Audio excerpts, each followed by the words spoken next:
तो बच्चों अब आज हम हिंदी के पवन द्वितिका क्लास 12 का पवन द्वितिका का पैराग्राफ 11th पढ़ेंगे। और पैराग्राफ है, धीरे लाना वहन कर नीप का पुष्प कोई।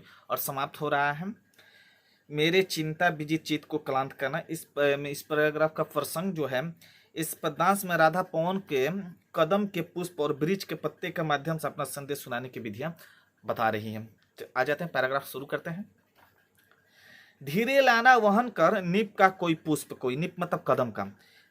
राधा पवन से कहते कि धीरे से, राधा पवन दूत से कहते कि मेरे प्रियतम श्री कृष्ण के चंचल आंखों के आगे धीरे से कदम का फूल रख देना। यानी धीरे लाना वहन कर नीप का कोई पुष्प कोई। वहन मतलब उठाकर, नीप कदम का कोई पुष्प लाकर, धीरे से कोई कदम के पुष्प फूल को उठाकर प्यारे के चंपल दृक के सामने डाल देना। और मेरे प्यारे श्री कृष्ण के नेत्रों के सामने उसको डाल देना।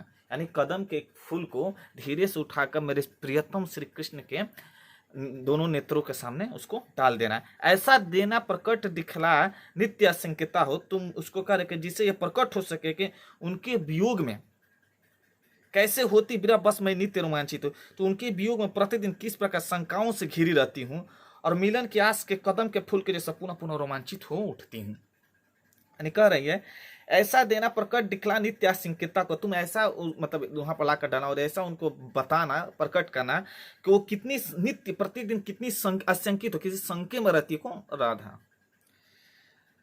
कैसे होती विरह वेदना में नित्य रोमांचित। वह विरह वेदना में, यानी वह विरह यानी वियोग के अधीन, ठीक है।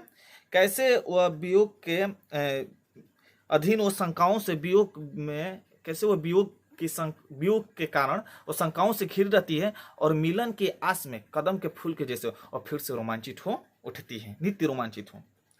बैठे नीचे जिस बिटप के श्याम होवे उसी का। अब सुनो, बिटप मतलब पेड़। मेरे श्याम जिस पेड़ के नीचे बैठे हो, यानी श्री कृष्ण बैठे नीचे जिस बिटप के श्याम होवे उसी का। यानी मेरे श्याम जिस पेड़ के नीचे बैठे हो, यानी पेड़ पर बैठे हो, कोई पट्टा निकट उनके नेत्रों के ले हिलाना। तो कोई पत्ता यानी पत्ती लाकर उनके दोनों नेत्रों के सामने हिलाना। यो प्यारे को विदित कराना चतुरी से, तुम चतुराई से मेरे प्रियतम श्री कृष्ण को यह दिखलाना कि मेरी चिंता विजित चित्त का क्लांत हो कब उठना। क्लांत मतलब थका हुआ, मुरझाया, ठीक है। और चिंता विजित मतलब चिंता द्वारा। यानी राधा कहती है कि तुम इस तरह चतुराई से उनको बताना कि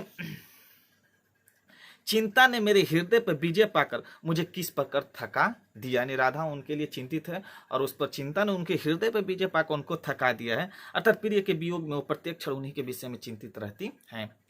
काव्य सौंदर्य भाव पक्ष में प्रस्तुत पद में राधा पवन के विभिन्न उपादानों का प्रयोग कर श्री कृष्ण के वियोग से चिंता से ग्रसित उनकी स्थिति से अवगत कराने के लिए कहती है। रस में वियोग श्रृंगार है। फिर सब कला पक्ष में भाषा, खड़ी बोली, शैली, प्रबंध, छंद, मंत्रकांता, गुण प्रसाद, अलंकार, उपमा, अत्यंत। थैंक्स। और नेक्स्ट पैराग्राफ 12 में मिलते हैं।